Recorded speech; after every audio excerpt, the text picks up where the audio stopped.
how to use Space Designer in Logic Pro X. I actually can't believe I've waited this long until the tutorial to cover it. I thought I would have by now or did by now, but it's basically a reverb. Nothing's too special about this versus that reverb. I find reverbs tend to be too much importance placed on reverbs and spending a lot of money on reverb. It's silly. It really is silly.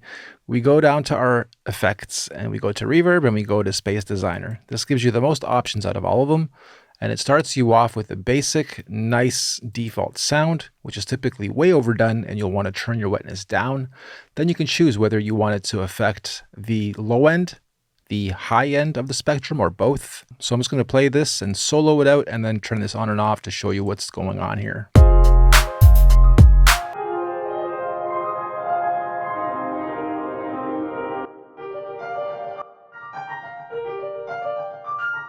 Okay, I think you get it from there. And as always, everything in here is automatable. So as the beat's playing, you can do some change ups and whatnot to make it more dynamic sounding.